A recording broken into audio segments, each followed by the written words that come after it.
Gootu manduru teeti ilmaan orkitu Oromoo maani jaaduru atuun tutiftu Yoo wallofra yaakabise gaafatani Abba jennee kana afaanuma keenya katabne dubbifna Ashama ijoollee qashtii akkam nageenyi keessan badhaadha jirra jirtu arasgaa reakshinii viidiyoo ajaa'ibaatiin wal deebine jirra gadaa hamdaa viidiyoo hedduu namatti tolu viidiyoo ajaa'ibaa walaloo yeedaloo hedduu namatti tolu nu qabatee dhiyaatee jira isarratti reaaktii ajaa'ibaa goona isaan dura garuu sirba isaa durii yaadannee deebina. Eekkasii badawaan ofii eekkasii maaltu jira bani reediyoo jakasii eekkana badawaan ofii eekkana abbatu eekkata waan ofii barana.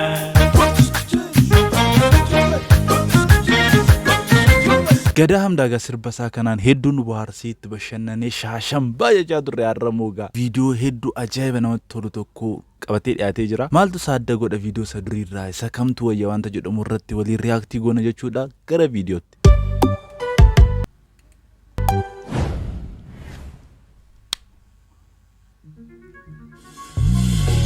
Wow. Dhaloonni walii galee wal kakachiise tokkummaan Raasee jiraachisa akka Afrikaa Oromummaa.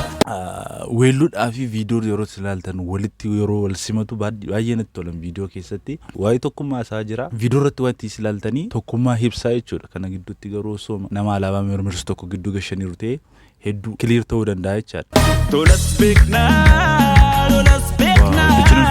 harki keenya lachuu mirgaa hundunuun ijaarame biyyi didus biyyee ragaa itti fufaa har'a boruus gadaamessi goota horoo itti fufaa har'a boruus gadaamessi goota horoo.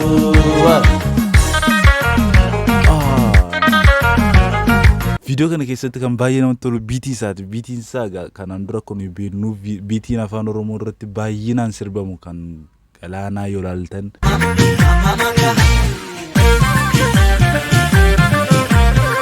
Akkuma dhageessan biitii gara shawaati jechuudha. Kan dinqisaa dabalaa immoo ilaalame.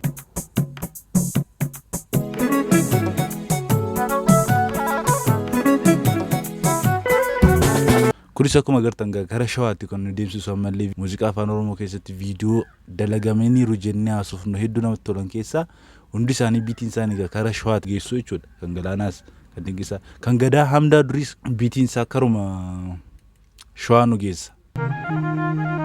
Eekkasii badawaan ofii eekkasii maaltu jira bani reediyoo jakasii eekkana badawaan ofii eekkana abbatu eekkata waan ofii barana.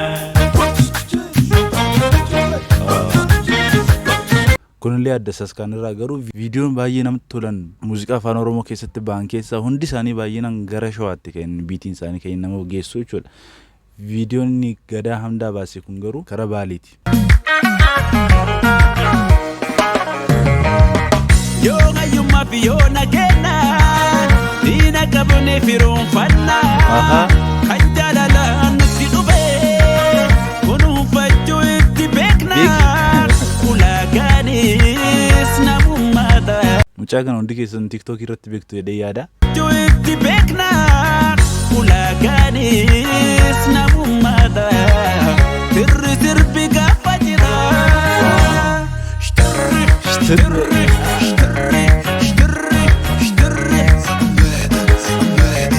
Wow bakkichi garuu akka namatti tolu dhugaa rabbii Baalee nutti fakkaata. Dhaloonni walii galee wal kakachiise tokkummaan Raasee jiraachisa akka Afrikaa Oromummaa. Dhaloonni walii galee wal kakachiise tokkummaan Raasee jiraachisa. Ilaalamii bakkicha fiilmii Hooliwudii kan irratti agartu shaatii akkasii kan iddoo kan biraatti agartanii beektu baay'ee namatti tolu dhugaa rabbii. Baalee natti fakkaata. Warra beektan garuu gara koomentiitiin naa barreessaa. Afrikaa Oromummaa. Baalee.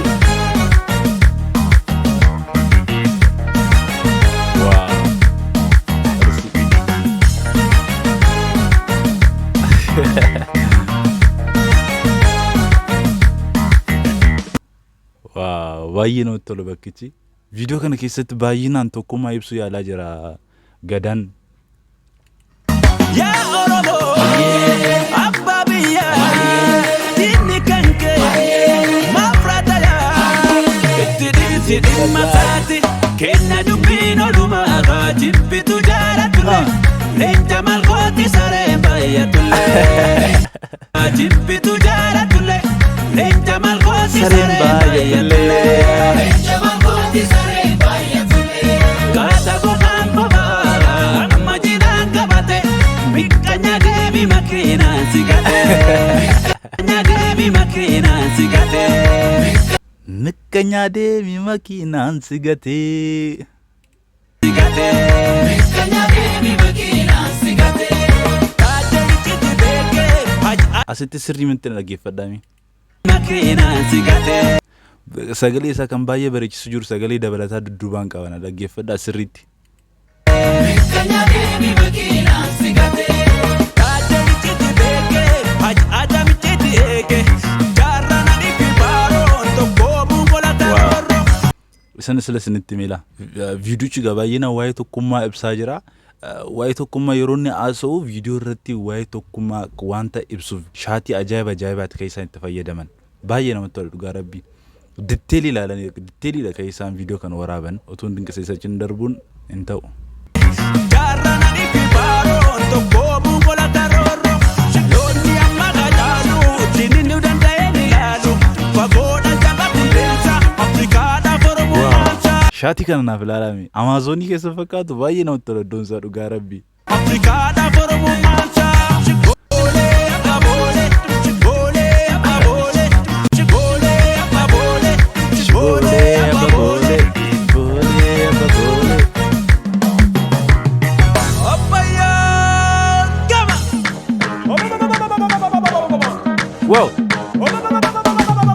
gootummaan duruteetti ilmaan horkitu oromummaan ija duru atuun tutiftu yoo walloof raayyaa kamisee gaafatani yoo madda sabboonummaa si gaafatani ana jedhiin ana jedhiin ana jedhiin ana jedhiin yoo osoo rakaan jiru dhugaa didaniif yoo osoo karaan jiru irraa goran Wow! Gadaa hamdaa wallahi baay'ee namatti tola. Dirti kanumarra deebinee ilaalla.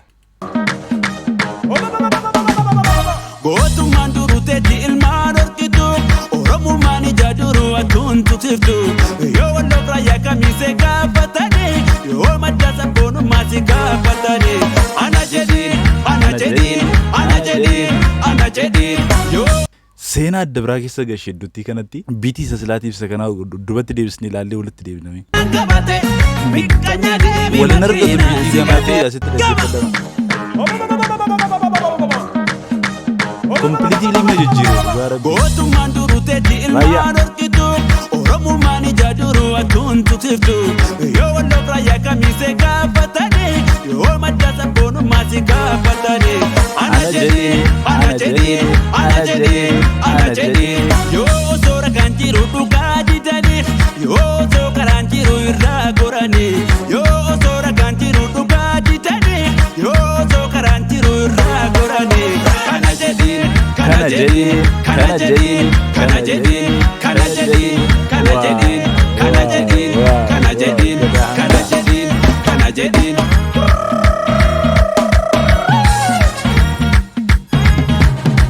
Editing isaa shaatii isaa.